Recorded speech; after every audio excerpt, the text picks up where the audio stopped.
হাওড়ায় আক্রান্ত এবিপি আনন্দ রক্তাক্ত সাংবাদিক ময়ূখ ঠাকুর চক্রবর্তী, আমাদের সহকর্মী সাংবাদিক ময়ূখ ঠাকুর চক্রবর্তী, এবিপি আনন্দর সাংবাদিক, তিনি আক্রান্ত হয়েছেন খবর সংগ্রহ করতে গিয়ে। পিলখানা রোডে যে মুহূর্তে যান তিনি খবর সংগ্রহ করতে, দুষ্কৃতীদের হামলা ঠিক তার ওপর। ঠিক সেই সময় কি ঘটেছিল, ময়ূখ নিজে কি বলেছে দেখুন।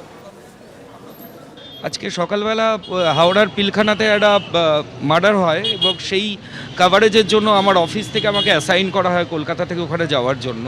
হাওড়ার যিনি বিধায়ক রয়েছেন তার সঙ্গে তার ইন্টারভিউ নিতে নিতে আমি জিটি রোড পিলখানা যে ক্রসিং আছে সেখানে আসি।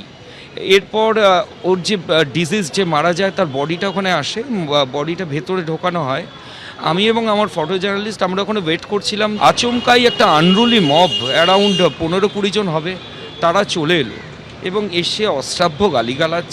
আমার ফটো জার্নালিস্ট উজ্জ্বল ঘোষ ওখানে দাঁড়িয়েছিল, ওকে উদ্দেশ্য করে গালিগালাজ করলো এবং আমাকে কোনো কারণ ছাড়া, আমাকে এবং আমার ফটো জার্নালিস্ট একটু পাশে ছিল, বেপরোয়াভাবে মারতে শুরু করলো। এবং একটা অদ্ভুত জিনিস আমি দেখলাম যে যারা মারধর করলো তাদের ইনিশিয়ালি 1-2 জন মারলো, ওই দেখে আরও 10 জন 15 জন তারা কিছু জানেনই না, কিন্তু তারাও বেপরোয়াভাবে মারতে শুরু করলো। আমার চশমা ছিল একটা, চশমাটা ওখানে ভেঙে গেল সঙ্গে সঙ্গে, ফোনটা ছিটকে পড়ে গেল। এরই মাঝে যা হয়, নাক দিয়ে গলগল করে রক্ত, সারা গায়ে রক্ত আপনার? হ্যাঁ, নাক দিয়ে প্রচণ্ড ব্লিডিং স্টার্ট হয়ে গেল ওই মারধরের জন্য। আমি ওদেরকে বললাম যে আমাকে মারার তো কোনো কারণ নেই ভাই, আপনার যদি কিছু বলার থাকে আপনি বলুন, আমরা সেটাও দেখাবো। আমরা তো দুপক্ষের। কতজন ছিল? প্রায় 15-20 জন ছিল। হ্যাঁ, একদম গলির ভেতরে নিয়ে গিয়ে টেনে হিঁচড়ে একটা ল্যান্ডিং ছিল সেখানে বসিয়ে পুরো মারধর করলো। এবং যারা মারধর করলো তারা অনেকে জানেই না যে তারা কেন মারধর করছে। ওরা জার্নালিস্ট দেখে আইডেন্টিফাই করেই মেরেছে। কিভাবে হাওড়ার ছবি এসেছে সামনে, আর কিভাবে আজকে এবিপি আনন্দের রিপোর্টার, অত্যন্ত দক্ষ সাংবাদিক ময়ূখ ভাইয়ের উপর আক্রমণ হয়েছে, এটা আপনারা দেখছেন।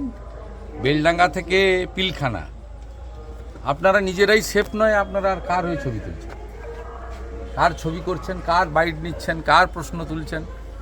সাংবাদিকরাই তো সেফ নয়, যারা মুখ্যমন্ত্রীকে প্রচার দেন ব্যাপকভাবে, মুখ্যমন্ত্রীকে তার ব্যক্তিগত জীবন তুলে ধরেন সততার প্রতীক হিসেবে, তাদের অবস্থাও তো বেহাল, বেধড়ক মার খাচ্ছে, নাক ফেটে রক্ত বেরোচ্ছে। আমি জিনিসপত্র বেশি রাখতে পছন্দ করি না। আমার থাকার ঘর, এটাই আমার খাবার ঘর, এটাই আমার বেডরুম, এটা আমার খাবার টেবিল, মানে এটাই সব। আর বলতে পারো আমার কিছু বই আছে, আমার কিছু দেবদেবী আছে, আর আমার ওটা সেতার আছে, আমার ভেতরে একটা গিটার আছে, আমার সিনথেসাইজার। ও ওই তো।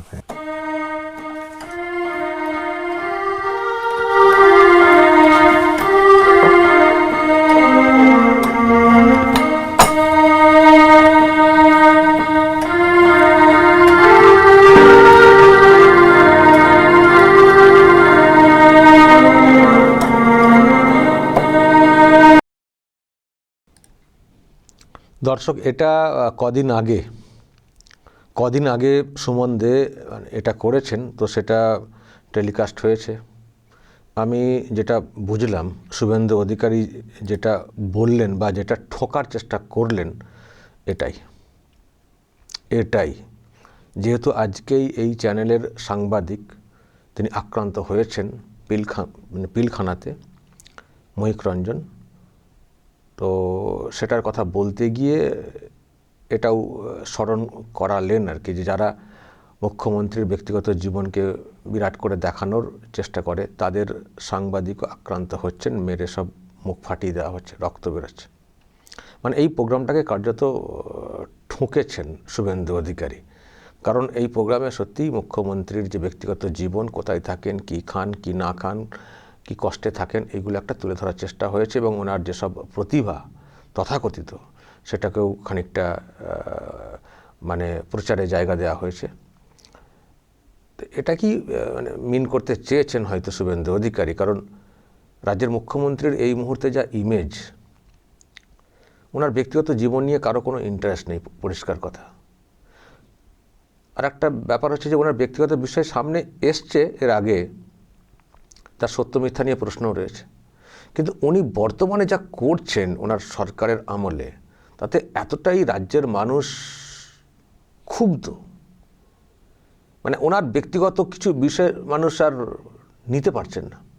আমি দেখছিলাম যখন এটা টেলিকাস্ট হয়েছে, অনেকেই কমেন্ট করছিলেন, বিরূপ মন্তব্য করছিলেন। সুমনদের প্রোগ্রাম সঞ্চালনা অনেক মানুষই দেখেন, কিন্তু এই প্রোগ্রামটা দেখে আমি দেখেছি একটা নেগেটিভ রিয়াকশান দিয়েছেন যে সুমন দে আর কাউকে পেলেন না, ইনার ব্যক্তিগত জীবন নিয়ে এতটা প্রচারে আনলেন।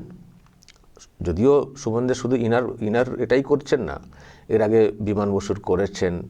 আমি শুনছি বিজেপির যিনি নেতা আছেন শ্রমিক ভট্টাচার্য, তারও একটা ইন্টারভিউ বা এরকম আড্ডা আলাপচারিতা তারও হয়েছে। আমি জানি না সেটা টেলিকাস্ট হয়ে গেছে কিনা, কিন্তু শুনেছি যে হচ্ছে। মানে উনি যেগুলো পরিচিত খুব মুখ, তাদের সব কিছু একটা তুলে ধরার চেষ্টা করছেন।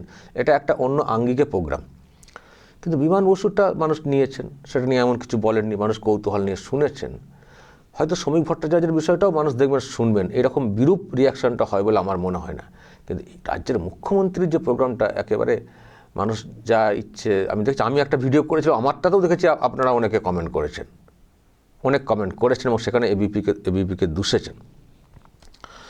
তো এখন বিশেষ করে যারা বিরোধী, তাদের মধ্যে এটা নিয়ে অনেক বেশি উল্টো রিয়াকশান হয়েছে। আর শুভেন্দু অধিকারী হচ্ছেন বিরোধী দলনেতা। তিনিও দেখেছেন যে মুখ্যমন্ত্রীর একেবারে কোথায় গাছপালা, কী গাছ, বট গাছ না নিম গাছ, সব ঘুরে ঘুরে দেখাচ্ছেন, আর এই চ্যানেলে দেখানো হয়েছে।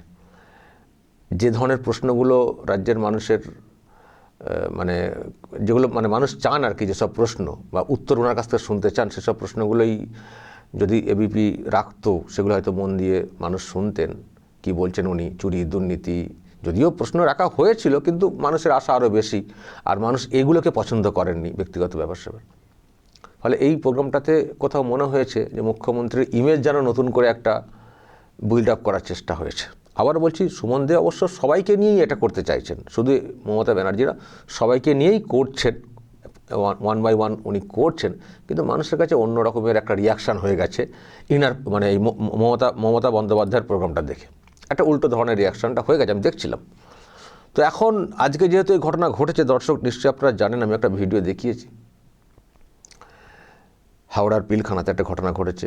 ভিডিওটা পুরোটা দেখাতে পারিনি, মারাত্মক ভিডিও, ডিরেক্টলি সামনাসামনি গুলি করা, মানে ওপেনলি সবাই লোকজন আছেন, প্রকাশ্য একটা রাস্তা, ডাইরেক্ট গুলি করে দিয়ে চলে গেল দুজন। আবার সবাই তৃণমূল কংগ্রেসেরই, এই গোষ্ঠী সেই গোষ্ঠী, সব প্রমোটিং, ইললিগাল প্রমোটিং, যেটা বুঝতে পারছিলাম দেখে। গৌতম চৌধুরী ওখানকার এমএলএ, যার ইন্টারভিউ করেছেন এই ময়ূখ রঞ্জন, তাকেও এরকম কাণ্ড মানে ঘটনা হয়েছে। তো ইললিগাল ব্যাপার হয়, গোষ্ঠীদ্বন্দ্ব, এবং সেখানে নানান সব বিষয় উঠে এসছে। যাদের নামে সব অভিযোগ, তারা কোথাকার, তাদের অরিজিন কী, সেটা নিয়েও প্রশ্ন তৈরি হয়েছে। তো এই নিয়ে মিডিয়া কভার করছে। তো এবিপির এই সাংবাদিক, উনিও কভার করতে গিয়েছিলেন, তো ওনাকে ধরে পিটিয়ে দেওয়া হয়েছে। এবং শুনলেন ওই যে প্রথমে তো কেউ শুরু করলো মার, বাকিরা মারতে শুরু করলো, কিন্তু তারা যে কী জন্য মারছে হয়তো তারা সেটাও জানে না। মানে কীরকম পাবলিক, বুঝতে পারছেন, মানে কীরকম গ্যাং, দুজন মারছে, কেন মারছে, মানে দুজন মারছে হয় তারা কোনো একটা দেখেছে সাংবাদিক মার, কিন্তু বাকি যারা এসে মারতে শুরু করলো তারা জানেই না কী ব্যাপার, মারতে আরম্ভ করে দিচ্ছে। মানে কীরকম অবস্থা, কী সংস্কৃতি তৈরি হয়েছে আমাদের রাজ্যে। তো শুভেন্দু অধিকারী যেটা বলার চেষ্টা করছেন যে রাজ্যের তো এই তো হাল, যারা সাংবাদিক আপনারাই তো কাজ করতে পারছেন না, আপনাদেরই তো নিরাপত্তা নেই, বেলডাঙ্গা থেকে পিলখানা সব জায়গায় আক্রান্ত হচ্ছেন। তো মানে যেটা বলার চেষ্টা হয়েছে যে বুঝুন বিষয়টা কী চলছে রাজ্যে, বা আপনারা কী প্রচার করছেন, এটা আর কি ঠোকার চেষ্টা করেছেন। তো যাই হোক, সেটা শুভেন্দু অধিকারীর মত, আপনাদের অন্য মত থাকতে পারে, কিন্তু আমার আরামবাগ টিভির সেটা হচ্ছে প্রতিবাদ। যে কোনো সাংবাদিক, ইউটিউব চ্যানেল বলুন, যে কোনো মিডিয়ারই বলুন, তারা কি খবর দেখায় না দেখায়, এগুলো আমার কাছে না।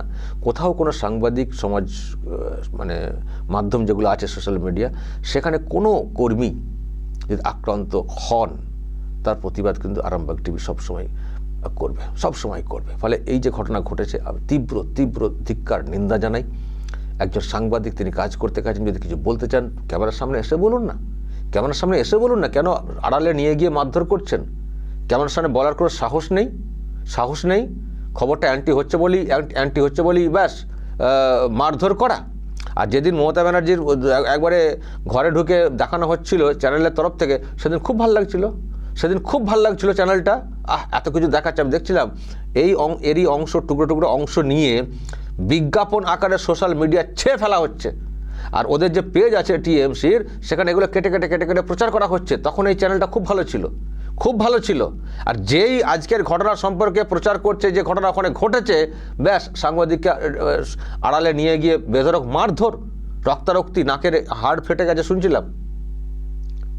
তাই মানে যেই এরকম হয়ে গেল, তেমনি একেবারে বাজে চ্যানেল হয়ে গেল, সাংবাদিককে ধরে মারো। হ্যাঁ, এই হচ্ছে ব্যাপার, এই হচ্ছে এখানকার গণতন্ত্র। রাজ্যের মুখ্যমন্ত্রী বলেন না আমাদের রাজ্যে বিরাট গণতন্ত্র আছে, এই হচ্ছে গণতন্ত্র, যেখানে সংবাদ মাধ্যম আক্রান্ত হয়।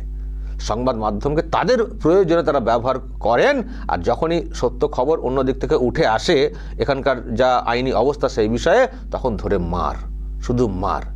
আমার আর একটা কৌতূহল যে প্রেস ক্লাব কী করছে, খবর টবর পেয়েছে তো? প্রেস ক্লাব বিবৃতি কি দিয়েছে? একটা নামকা ওয়াস্তে বিবৃতি দেয়, মাঝে মধ্যে বিবৃতি দেয়, বেলডাঙ্গা কাণ্ডও দিয়েছিল, ওইটুকুই, ওই 4 লাইন লেখা, কোনো প্রতিবাদ নেই, কিচ্ছু নেই, কিছুই হবে না, সবই বিবৃতি দিয়েই খালাস। সব তো কন্ট্রোলে নিয়েছেন না রাজ্যের মুখ্যমন্ত্রী। ওই তো বিদেশে গেলে তো সব দেখি প্রেস ক্লাবের মেম্বার বা পদে থাকা লোকজনদেরকে সাথে করে নিয়ে জানতো, সব দেখেছি একসঙ্গে জানতো সব বাইরে, বেশ তো মৌজ মস্তি একসঙ্গে ভালোই তো থাকেন। যখন কেউ না শাসকের গুণগান গাইতে শুরু করে দেবে কোনো অংশ, বা প্রেস ক্লাবের কর্মকর্তারা যদি কেউ শাসকের গুণগান করতে শুরু করে দেন না, সেখানে প্রেস ক্লাবের যে ভূমিকা সেটা কখনো মেনটেন হয় না, কখনো মেনটেন হয়। তখন এই মুখ্যমন্ত্রীর কথাটা মনে পড়ে যায় সবসময়, যে এটা করবো যদি মুখ্যমন্ত্রী কিছু বলেন। আবার অনেক সুযোগ সুবিধা নেওয়ার ইচ্ছেটাও আছে, ফলে এটা হয় না। প্রেস ক্লাব তার নিরপেক্ষ ভূমিকায় কাজ করা উচিত, থাকা উচিত। তাহলে প্রেসের ক্ষেত্রে যখন কোনো আঘাত আসবে, তখন তাদের গর্জনটা সেই বলিষ্ঠ হবে। সেটা আমরা দেখি না, সবাই কোনো না কোনো স্বার্থে সব এগোচ্ছেন কর্মকর্তারা। আর প্রেস ক্লাব ওই মাঝে মধ্যে প্রেস মিট হয়, আর শুনেছি সন্ধ্যাবেলায় মৌজ মস্তি করার জায়গা হয়ে ওঠে। এই তো হচ্ছে প্রেস ক্লাবের ভূমিকা। আমি জানি না এই সবের পরিবর্তন কবে হবে, রাজ্যের পরিবর্তন কবে হবে, এইরকম আইন শৃঙ্খলা থেকে যাতে মুক্ত হয়, এই বাজে অবস্থা থেকে এই রাজ্য, আর সেই সঙ্গে অবশ্যই প্রেস ক্লাবটাও কবে এই ধরনের শাসক থেকে প্রভাবমুক্ত হবে, যাতে করে ওই ক্লাব প্রেসের স্বার্থে, সাংবাদিকদের স্বার্থে ভূমিকা পালন করতে পারে। এটাও আমাদের কাছে খুবই প্রশ্নের। যাক দর্শক, এই ঘটনা ঘটেছে, যদি আপনাদের এই নিয়ে আরও কিছু বলার থাকে অবশ্যই বলবেন, কমেন্ট বক্সে নজর রাখবেন আরামবাগ টিভিতে।